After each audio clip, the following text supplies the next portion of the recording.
अस्सलाम वालेकुम रहमतुल्लाह। आज के लेक्चर में हम एक न्यू चैप्टर स्टार्ट करने जा रहे हैं जो कि है थिन फिल्म डेपोजिशन। देखिए, thin film deposition nano materials में दो हवालों से बहुत ज़्यादा अहम समझी जाती है। नंबर वन, एक तो ये है कि जितने भी नैनो मटीरियल्स हैं mostly application point of view से आपको देखें तो आपको थिन फिल्म डिपॉजिट करना पड़ती है कहीं ना कहीं। अगर आप नैनो पार्टिकल्स को देख लें, आप नैनो ट्यूब्स को देख लें, कार्बन डॉट्स को देख लें, तो आपको मोस्टली जितनी भी इलेक्ट्रॉनिक एप्लीकेशंस हैं या फोटोवोल्टेइक एप्लीकेशंस आप देख लें, वहाँ पर आपको ज़रूरत होती है कि आप नैनो मटीरियल्स को थिन फिल्म की फॉर्म में डिपॉजिट करें। अब नैनो टेक्नोलॉजी में थिन फिल्म डेपोजिशन एक पूरी अपनी साइंस इसके बिहाइंड काम करती है, और उस साइंस को समझना और उस साइंस के पैरामीटर को देखना बहुत ज़्यादा अहम होता है, क्योंकि जितनी भी डिपेंडेंस है हमारे एप्लीकेशन पॉइंट ऑफ व्यू से आप देखें, जितनी भी डिवाइसेस की एफिशिएंसी डिपेंडेंस है वो इस चीज़ पे डिपेंड करती है कि वहाँ पर जो नैनो फैब्रिकेशन की गई है वो कितनी हायर क्वालिटी या कितनी बेहतर क्वालिटी की गई है। अब जब हम थिन फिल्म डेपोजिशन की बात करते हैं तो उसमें number of deposition technique exist करती हैं, और उनमें से हर एक जो टेक्निक है हम उसको देखेंगे कि वो है क्या। Then we will look into the different kind of parameters that influence the that actually influence the efficiency of the thin film. और वो कौन कौन से पैरामीटर हैं, हर एक डेपोजिशन टेक्निक के अलग से पैरामीटर हैं, उन्हें हम देखेंगे। मोस्टली हम जो थिन फिल्म डेपोजिशन टेक्निक है उन्हें हम दो मेजर कैटेगरीज में डिवाइड करते हैं। एक तो हम डिवाइड करते हैं फिजिकल प्रोसेसेस की बेस पे, और दूसरा केमिकल प्रोसेसेस की बेस पे। यानी आप यूँ समझें कि जैसे हमने नैनो पार्टिकल्स को डिवेलप सिंथेसाइज करने की दो तरह की डिवीजन की थी कि एक फिजिकल मेथड है और एक केमिकल मेथड है। सिमिलरली हमारे पास जो थिन फिल्म है इसके लिए भी दो मेथड हैं, एक फिजिकल प्रोसेसेस हैं और एक केमिकल प्रोसेस हैं। फिजिकल में हमारे पास ये एवोपरेशन है, स्पटरिंग है, स्प्रे है। Then in every kind of this we have various subdivisions. For example evaporation को हम थर्मल एवोपरेट कर सकते हैं, इलेक्ट्रॉन बीम, लेज़र और आयन प्लेटिंग, ये डिफरेंट एवोपरेशन मेथड हैं। सिमिलरली स्पटरिंग में हमारे पास डीसी स्पटरिंग है, रेडियो फ्रीक्वेंसी स्पटरिंग है, मैग्नेट्रॉन है, रिएक्टिव स्पटरिंग है। अब इन हर एक को हम देखेंगे वन बाय वन। ये एक पूरा सीक्वेंस होगा आने वाले लेक्चर्स में कि हम थिन फिल्म को कैसे डिपॉजिट करते हैं। केमिकल में ऑफ कोर्स हमारे पास मेजर पोर्शन जो है बल्क है वो सीवीडी में है। फिर सीवीडी में थर्मल है, एमओसीवीडी है या पीईसीवीडी है, मेटालिक ऑक्साइड सीवीडी और पीईसीवीडी। प्लेटिंग है ये वाली जो है, इसमें हमारे पास लिक्विड फेज आ जाता है। इन ऊपर सारे में हमारे पास गैस फेज था जो हम डिपॉजिट कर रहे थे, वेपराइज कर रहे थे। इलेक्ट्रो प्लेटिंग या इलेक्ट्रोलेस प्लेटिंग में जो हमारे पास लिक्विड आ जाता है, सोल जेल है, एटॉमिक लेयर एपिटेक्सी है और मॉलिक्यूलर बीम एपिटेक्सी है। तो ये पूरा एक बहुत बड़ा ग्रुप है जिसके टेक्निक्स का ग्रुप है जिसकी मदद से हम थिन फिल्म डिपॉजिट करते हैं अपने सबस्ट्रेट मटेरियल के ऊपर, अपनी डिवाइस फैब्रिकेशन में जहाँ जहाँ हमें ज़रूरत होती है।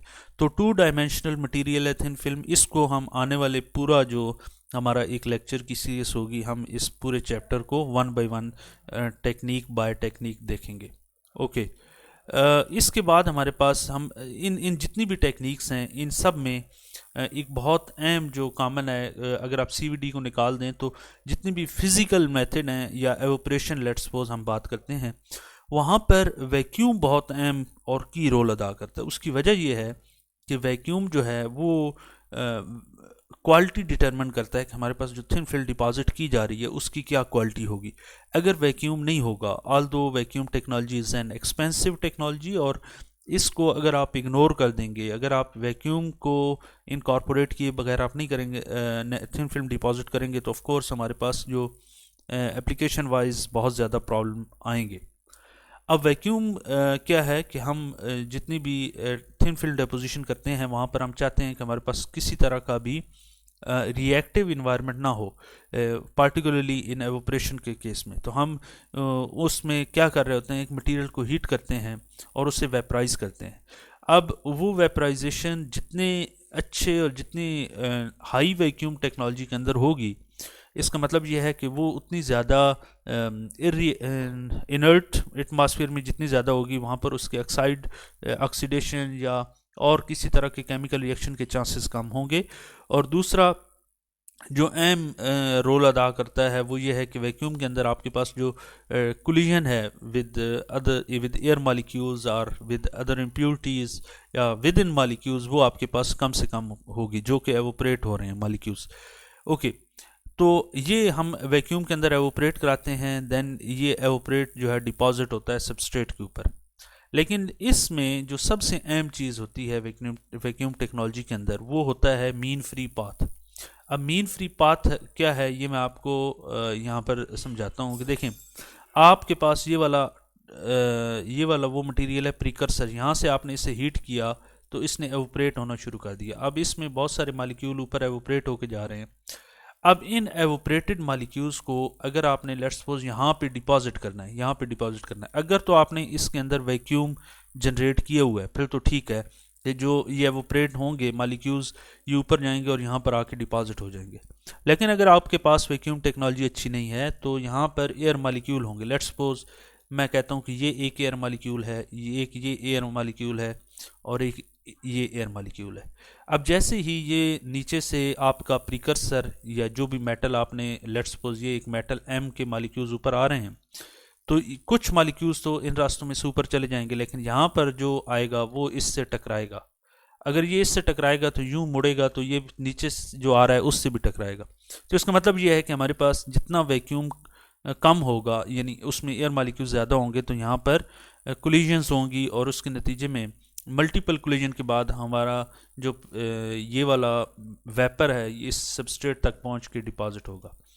अब इस कोलिजन के नुकसान ये होगा कि ये जितनी ज़्यादा कोलिजन होंगी इसकी इम्प्योरिटीज़ का इसमें शमूलियत के चांसेस ज़्यादा हो जाएंगे। इसमें ये जो मालिक्यूल्स वहाँ पर जा रहा है, आप चाह रहे थे कि ये मेटालिक फॉर्म में जहाँ वहाँ पर जाकर डिपॉजिट हो, लेकिन यहाँ पर ये जितनी भी रिएक्शन या कोलिजन करेगा तो उस कोलिजन के नतीजे में एक तो डेपोजिशन रेट कम होगा, दूसरा उसमें इम्प्योरिटीज़ के चांसेस बहुत ज़्यादा हैं कि आप मेटल डिपॉजिट करना चाह रहे थे लेकिन वो ऑक्साइड बन के वहाँ पर जाके डिपॉजिट हुआ।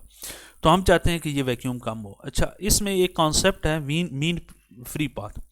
मीन फ्री पाथ ये है कि लेट्स सपोज ये एक मालिक्यूल था, उसने ये कोलिजन करते करते करते कितनी कोलिजन की, ये आखिर तक यहाँ तक पहुँचा सबस्ट्रेट तक हमारे। अब ये इसने एक जगह यहाँ कोलिजन की, एक यहाँ एक यहाँ एक यहाँ, तो ये तकरीबन 1 2 3 4 5 6 और 7वीं कोलिजन पे ये वो यहाँ आके डिपॉजिट हुआ, लेकिन उससे पहले इसने 6 कोलिजन करना पड़ी। अब इसने अगर आप इसका टोटल पाथ प्लस करें और उसमें नंबर ऑफ कोलिजन करें तो एवरेज जो उसने एवरेज डिस्टेंस तय किया है विदाउट कोलिजन उसे हम कहते हैं मीन फ्री पाथ। यानी आप टोटल डिस्टेंस ऐड करें और divided by total number of collision करें तो ये उसका मीन फ्री पाथ होगा। अब हम ये चाहते हैं वैक्यूम टेक्नोलॉजी के थ्रू कि ये जो mean free path of atom है ये ज़्यादा होना चाहिए distance from the source to the substrate, कि उसका मीन फ्री पाथ ये हमारे पास सोर्स है और ये सबस्ट्रेट है, ठीक है। तो हम चाहते हैं कि ये वाला जो इन दोनों के दरमियान डिस्टेंस है ना, मीन फ्री पाथ इतना ज़्यादा हो कि यहाँ से जैसे ही ये एवोपरेट हो ये यहाँ आके डिपॉजिट हो जाए। इसका मतलब क्या है, विदाउट एनी कोलिजन ये यहाँ आके डिपॉजिट हो जाए। तो ये तब ही मुमकिन है कि हमारे पास ये प्रेशर जितना या वैक्यूम जितना ज़्यादा होगा या प्रेशर जितना कम होगा, तो हम इस प्रेशर को जितना कम करेंगे हमारे पास ये मीन फ्री पाथ उतना ज़्यादा होता जाएगा। 10⁻³ एक वो प्रेशर है जिसके नतीजे में हम ये अज्यूम करते हैं कि हमारे पास इतना मीन फ्री पाथ ऑब्टेन हो गया है कि हम ये डिपॉजिट कर सकते हैं। अब ये वैक्यूम के हवाले से छोटी या आप ये समझें कि थोड़ी सी थियरी थी जो बहुत अहम है समझना। अगले लेक्चर में हम प्रॉपर एक 1 by 1 टेक्निक के साथ हाज़िर होंगे। अगले लेक्चर में एक टेक्निक को डिस्कस करेंगे और उसकी हम इन डिटेल देखेंगे कि उसके कौन कौन से पैरामीटर्स हैं जो थिन फिल्म टेक्नोलॉजी को इन्फ्लुएंस करते हैं, डिपोजिशन रेट को इन्फ्लुएंस करते हैं। फिल वक्त इतना ही। अगर आपने हमारे चैनल अभी तक सब्सक्राइब नहीं किया तो आप प्लीज़ सब्सक्राइब कर लें। मिलते हैं अगले लेक्चर में। अल्लाह हाफिज़।